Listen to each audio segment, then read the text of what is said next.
Welcome back. So, replace the pin in this lancet, and I'm gonna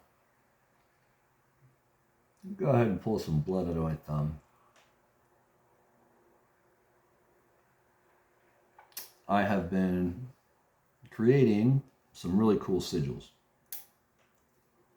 And you can see it's really not that big of a deal, guys. Enough going there. This is how I like to charge my pendulum.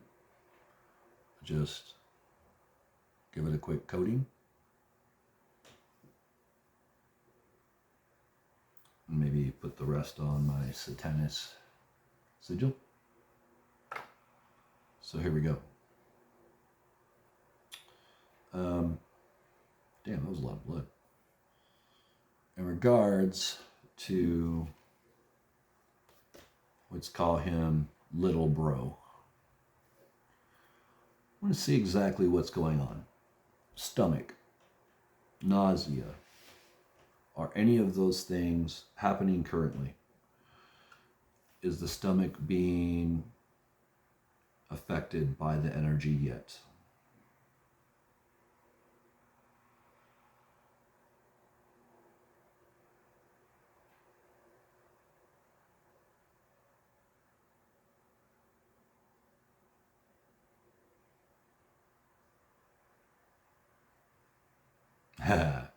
See that? That's kind of like one of those definite yes, like yes, of course. Again, one more time, can you show me your yes?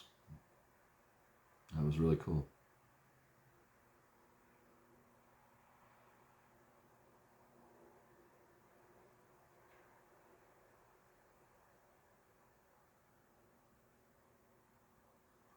When it bumps the arm, that's when I know that it is true, true, true. So it's very hard to not have a stomach ache when you're constantly worrying about what's going to happen in your future when you eventually get caught up in doing what it is you've been doing.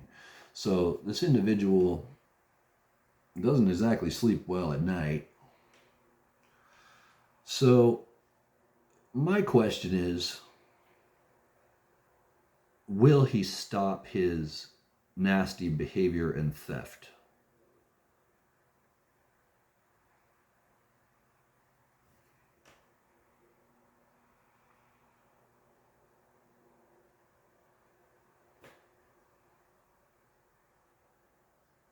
He will stop.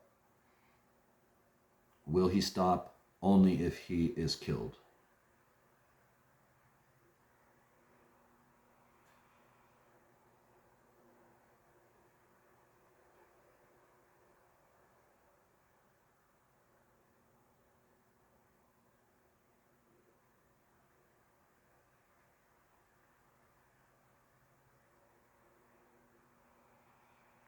Sometimes fate intervenes in a really strange way. And what I just got was, he will stop, and there really won't be any need for him to be killed, because it might be that he actually ends up being detained, goes to jail, or is in some sort of accident where he's incapable of continuing to do what he's doing. I'm seeing some sort of disability, like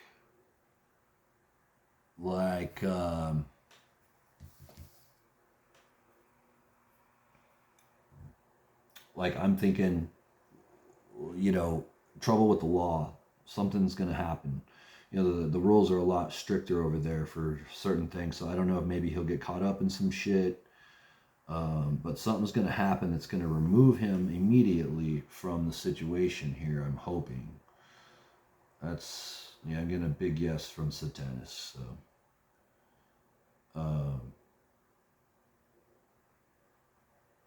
We can go ahead and do a 3-card spread, and then based on that, we'll do a full spread and we'll see exactly where he's going to go.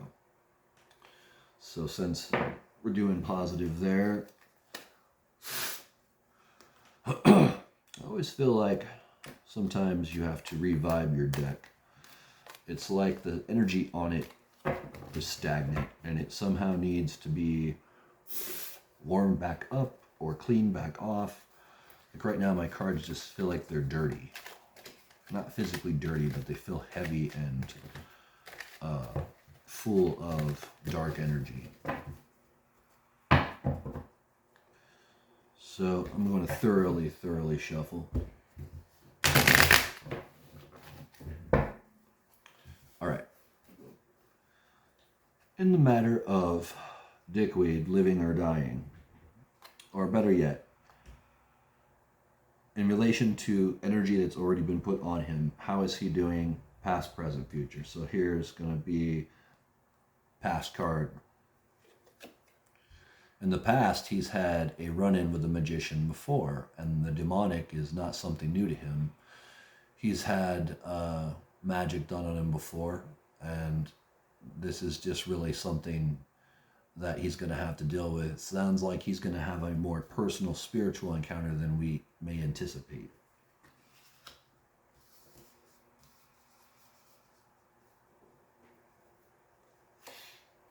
Oh, this is a good one. This is a good one. This card represents a very scared, penniless person who is guilty and who is homeless. That would be the present situation. This goes to show where a lot of his motivation is perhaps on his own he can't be who he needs to be or do what it is he's doing. So there's a great fear there and a very real consequence possibly coming to him due to his actions. So now let's go to the future and see what the future holds. That's a jumper. I'm going to build off of this last jumper.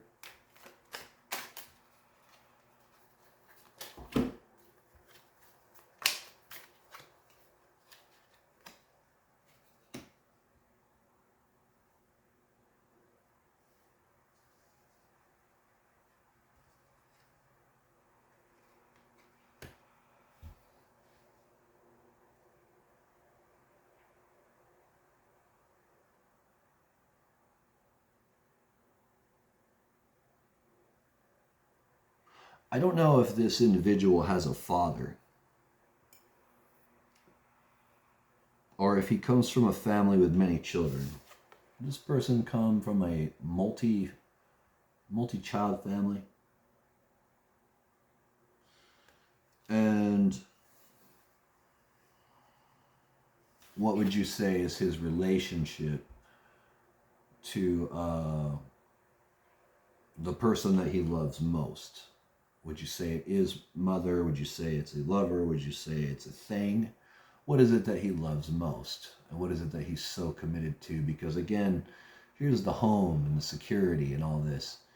So there may be something here that is trying to come through. Like perhaps there will be a lover of some sort that will sort of lure him away from the situation because she will have money. That's what I'm thinking. There's something there. There's something there for him meeting someone like him or something like this happening where he'll feel like he can fulfill this fantasy of being with someone and feeling like you have a house and feeling like you're secure in life. He's made bad decisions, and I think he's starting to kind of realize where he's headed, and so this is another thing on his mind as well. If I can just find a lover that can help me manifest this this feeling I need of security, then that's what I'm going to do. I'm going to hook up with, or better yet, someone may hook up with him for ulterior motives. So I'm going to ask real quick. Will the suffering that he deserves be dealt to him?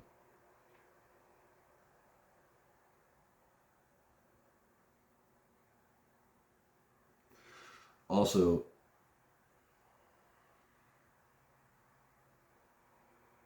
these cards are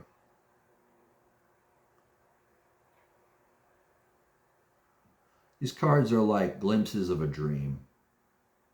Like if you didn't see someone's complete dream from start to finish, but you only captured a single frame of it, that's the way I see these tarot cards. It's like, it's a glimpse of something, but sometimes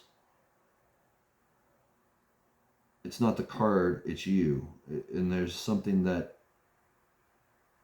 you need to see in the card, and I'm not seeing it. And that's why I think it's easier to just draw a new card. Oh, here we go. Yep, that's what I thought. Now, when the devil popped up spontaneous, that ain't no fucking joke. And as you can see, my pendulum is just circling fast. So I think I know what's going to happen now. I think there's going to be an altercation between the lover. It's going to lead to him maybe doing some time or being led away from the situation. But the devil is definitely in play. And there's definitely going to be some chaos and suffering, probably beyond maybe what we would even want for, perhaps it's not the punishment we were thinking, but on a very specific level, it might be his undoing. Sometimes the worst thing that can happen to a man is to meet the wrong woman. And when a man is in love, they are fucking stupid. They are stupid. And they will believe anything and do anything because they are in love. And it could very well be that that's what's going to happen, is this lover is going to come in and kind of not as if to help the situation, but her influence will somehow make it where he's less around or something like that. That's what I'm getting. And I don't want to push it any further because I feel like we have more coming.